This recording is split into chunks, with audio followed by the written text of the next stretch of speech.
Ba-ba-la. Pray the camera doesn't fall again. Uh, oh, it's the movie for October 30th, Terrifier 3.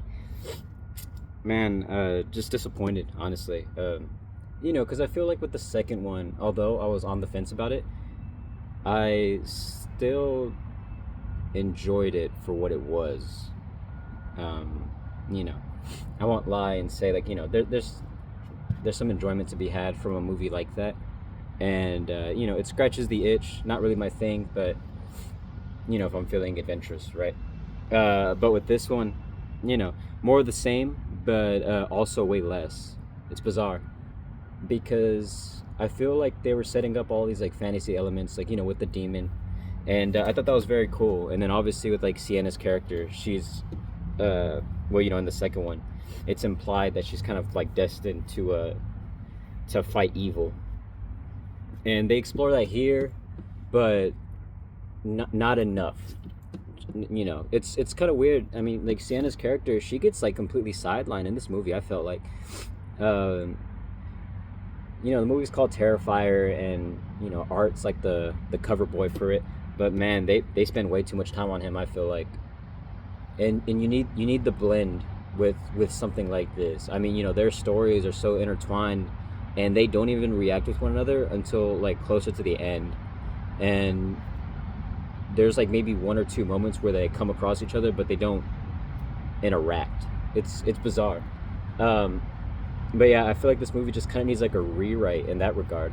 I feel like one of my main suggestions for it, specifically with Sienna's character, is building up this idea of her trauma, because a lot of it is just sort of implied, and it assumes you've seen the second one, which I don't think is really fair, because despite being like a sequel to another movie, the movie still needs to stand on its own, right? Um, and I mean, this one kind of ends off on a bit of a cliffhanger. And when I think of that more recent example, right, I'd say Spider Verse, the second one. That one ends on a cliffhanger, and it kind of like jumps off from where the first one ends. But as a movie, it stands on its own. Or another example, I guess, was like Star Wars, right? Um, what is it? Because it's New Hope. The second one is Empire, and then the third one, I forgot. Original trilogy. Um, but with something like that, the second one ends off on a cliffhanger. Like, well, this is the point. The second one ends off on a cliffhanger, but the movie works on its own, and will lead perfectly into the third one, right? And hopefully it's the same with Spider Verse. But in this one, the second one works on its own because it just felt like its own thing. This one expects you and kind of requires you to like watch the second one just to kind of get anything out of it. It's unfortunate because I mean, from the first to the second, it doesn't really do that. The second's like so much of a different story compared to Terrifier 1, and focused on a different character. It introduces elements from the very first movie, but it doesn't really expect you to have watched it to enjoy the second one. And that's the problem with the third one. I feel like I've said the point a few times now, or like gotten to that point, but final point being, the third one requires you to watch the second one to get any kind of idea of what the story is, and even then it kind of falls flat in my opinion. I mean, again, like I said it in the second one as well, or whenever I talked about the second one, that maybe I am just missing something. Maybe I'm like really, really missing something, or maybe I'm just not digging deep enough into this movie to like enjoy the story aspects of it. Because again, like it has good bones, right? I like that concept of a person being like destined to fight evil. Whenever I think of that trope, I think like Zelda, right? With Link, every 100 years he's like expected to fight Ganon. I think it's a cool concept. I really do. So in the second one, when that like idea is like planted there, I'm like, okay, I can get behind this. And then whenever they talk about it in this one, I'm like, all right, cool. Well, let's get to it, right? Never gets to it. Again, bizarre, but like the major rewrite I would have is, I mean, again, going back to Sienna's character, build up her trauma a bit better in this movie. Again, like we've seen the second one, right? So we know everything she's gone through, but it's not really explored in the ways I would have liked it to in this movie specifically. obviously, she's like having visions, and she like feels a lot of guilt, for her friends dying, family dying. Um, so I mean, in that way, she tries to like reconnect with her brother and reconnect with this cousin character of hers. Um, and that's fine. I feel like it's nice for her to like have those characters like bounce off of and like find hope in. I thought that was well done for the most part, mainly with the cousin, because the brother also gets sidelined too. It's weird. Um, but Sienna specifically, because what she starts off like at an airport, if I'm not mistaken, or somewhere public, where she's getting picked up by her uncle, because she's living with her uncle and aunt now, or going to be living with them, or at least for the holidays. But I feel in a public space like that, it's the perfect time to explore this like kind of newfound celebrity aspect of her life. The fact that she's a survivor of what do they call him, the Miles County clown, right? The fact that she's a survivor of that should give her like a bit of celebrity, and that's kind of like where you would start the trauma aspects of, right? Like obviously she doesn't want to talk about it, she doesn't want the attention, so kind of start from there and then build it up, because it comes back a little later. There's another character who's like obsessed with true crime, and they're obsessed with Sienna and Jonathan's story, specifically because they're survivors, and obviously like kind of meta commentary on like true crime nuts out there, which is okay, for the most part. But she just ends up like snapping on this girl, and rightfully so, again, because we like understand it. But in this movie specifically, it sort of comes out of nowhere, because that's the first time she's ever like truly questioned on her on her experience.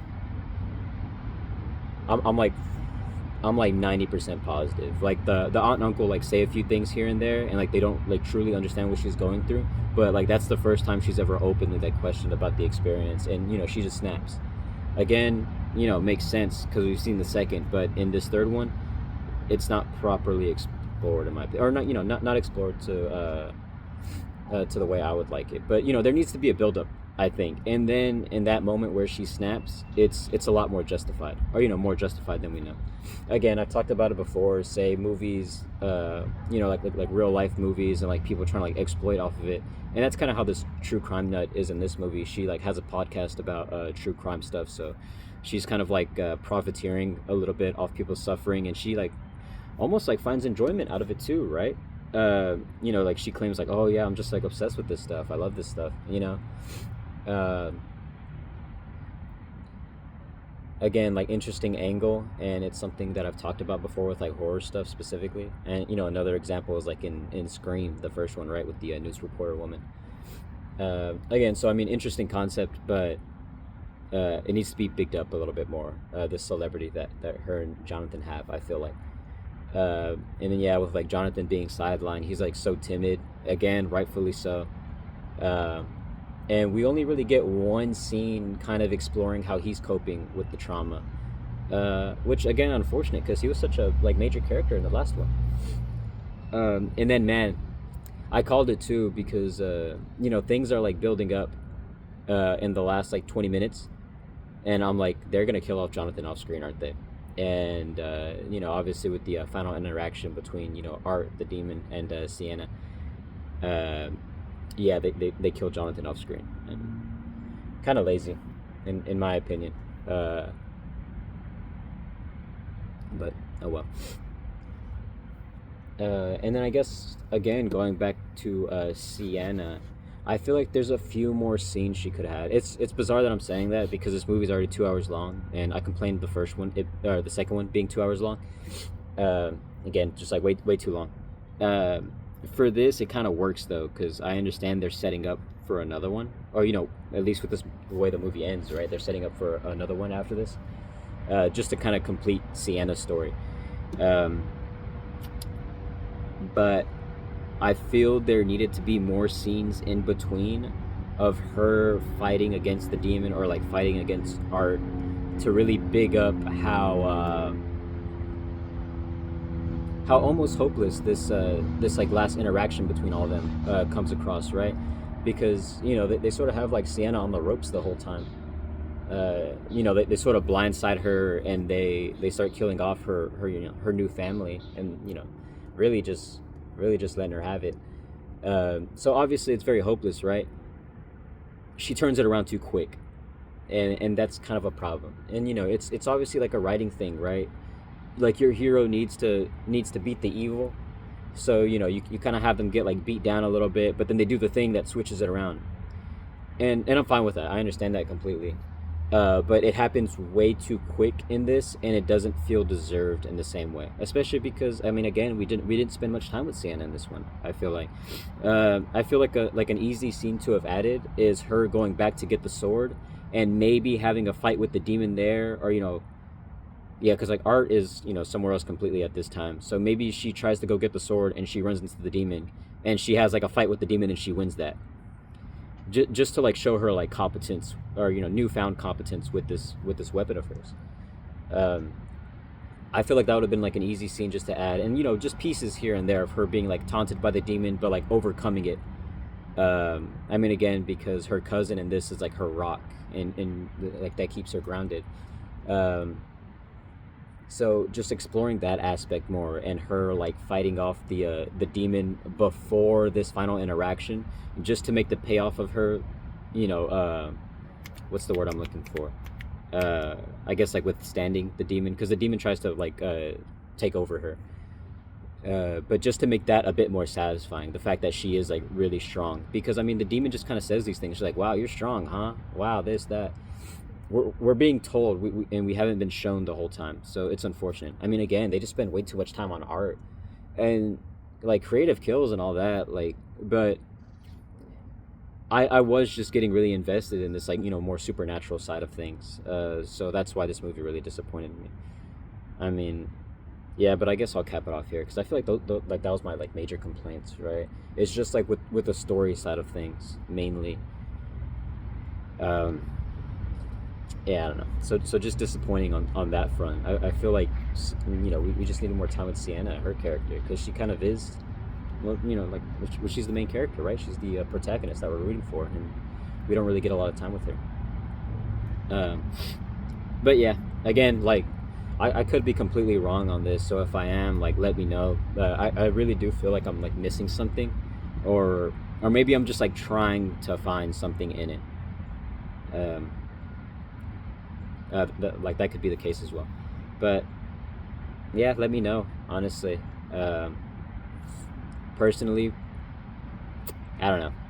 I feel like the people watching this series are watching it for one thing. So, if you are watching it for that, I mean, go ahead and watch it. It's a gore fest, right? And enjoy it for that. But me personally, I like a little something more with horror, and I mean, especially with slashers. I don't know. So personally, wouldn't recommend it, but go ahead. Take care.